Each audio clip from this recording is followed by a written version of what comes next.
Today on The Young and the Restless, Victor tells his children how it's going to be. Audra's unamused by Tucker's warning, and Sharon and Chance give in to passion. At the ranch, Victor pours himself a drink and contemplates. He sits at the chess table and Nikki comes in and asks what's wrong. Victor complains about their fractured family.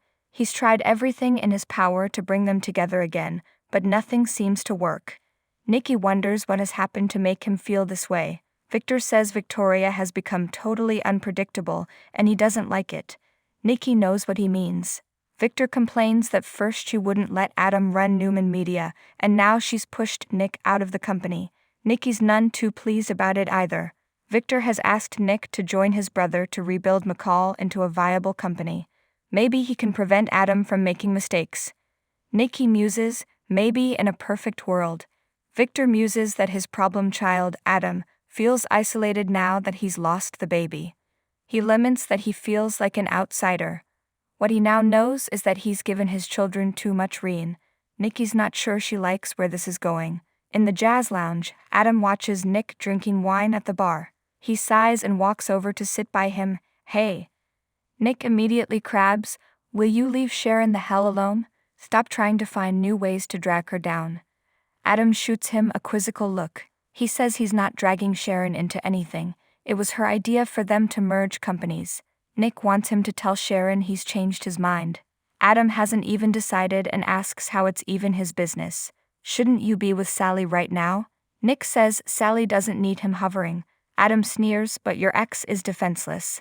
Nick snaps at his brother and wonders why they can't remain civil for even 5 minutes. Adam questions if Nick has even really tried.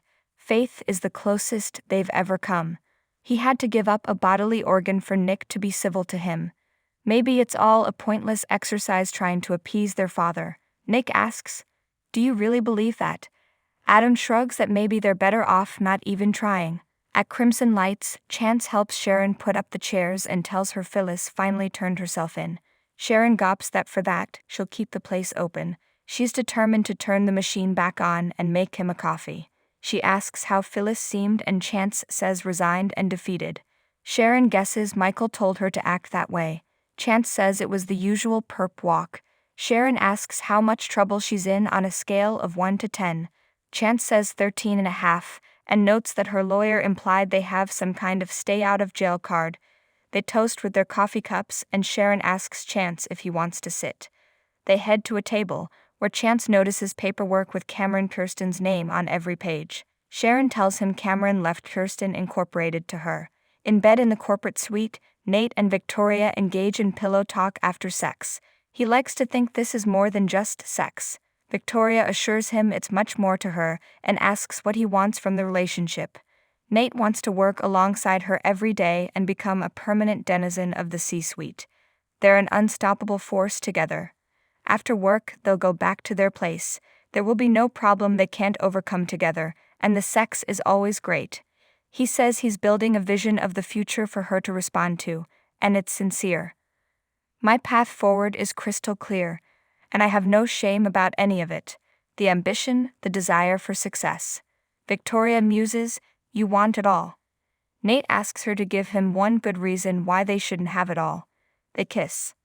At the ranch, Nikki thinks Victoria has come into her own. Victor asks at what cost.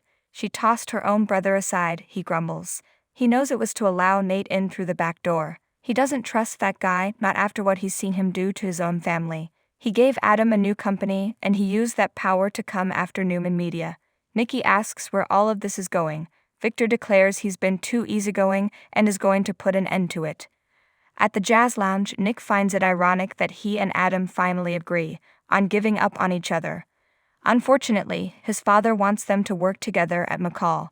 He's determined, especially now that he's been forced from Newman. Adam's not surprised at Victoria paving the way for her boy toy. He asks how Nick likes being turfed for the first time. The last thing he needs is Big Brother watching over him. Both of their phones go off. They each receive an urgent message to go to the ranch. In their suite, Nate and Victoria have each gotten the same text message summoning them to the ranch. She decides to call her father and asks if everything is okay. Victor tells her everything is fine, but he wants them all at the ranch. Bring Nate along. With that, he puts down the phone. Victoria tells Nate she doesn't like this. Nate guesses it's about Newman. Victoria has a feeling it's not going to be good. Nick arrives at the ranch, where Nikki and Victor assure him they're both fine. Adam walks in and assumes this is another attempt to force him and Nick to work together at Augustus International. Nick makes a face. That's what he's renaming McCall. Victor explains it means singed and burnt. Adam prefers scorched as in scorched earth, especially now that Victor's making another attempt to control him and his future. Victoria and Nate walk in as Victor declares, "It will all stop tonight." At the athletic club, Audra encounters Tucker at the bar. He's in a good mood and tells her the stars are aligning for him finally. He wants to buy her a drink to celebrate. Audra's surprised he's even talking to her. They haven't been on the best of terms. Tucker slings an arm around her as she makes a face. "I forgive you." He orders drinks and makes mollusk jokes. Audra's unamused. Tucker explains he's on the verge of everything. The key is that you have to throw away the past. McCall Unlimited, Pesh. He's free. He toasts, "The world and all of its enthralling possibilities is now mine." Audra says he sounds drunk and he's rambling.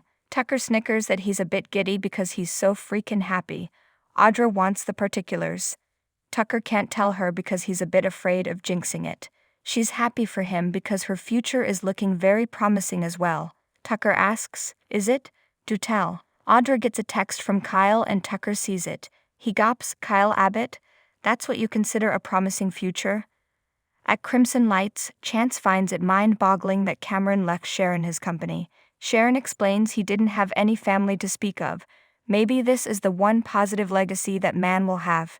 Chance asks if she'll sell it. Sharon won't be doing that, but she has a plan. "I am going to run this company and turn it into something new and revitalized."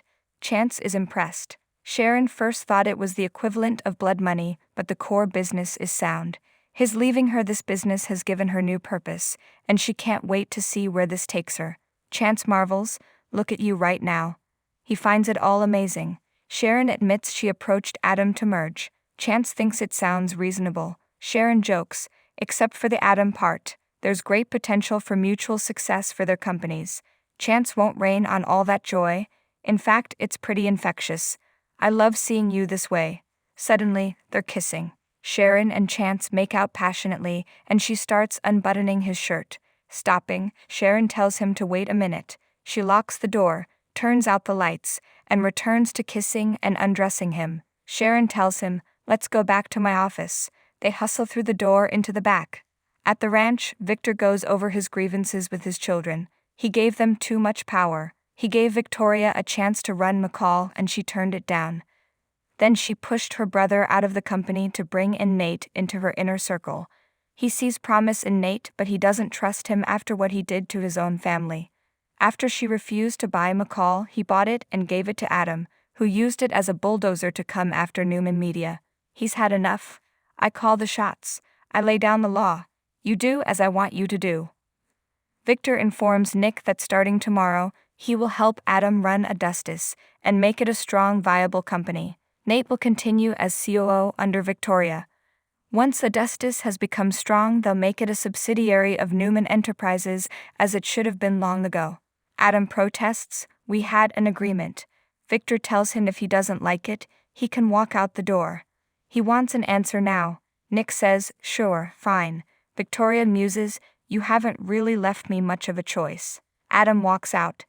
At Crimson Lights, Sharon and Chance kiss up against a wall in Sharon's office. He unbuttons her blouse and whips off his shirt.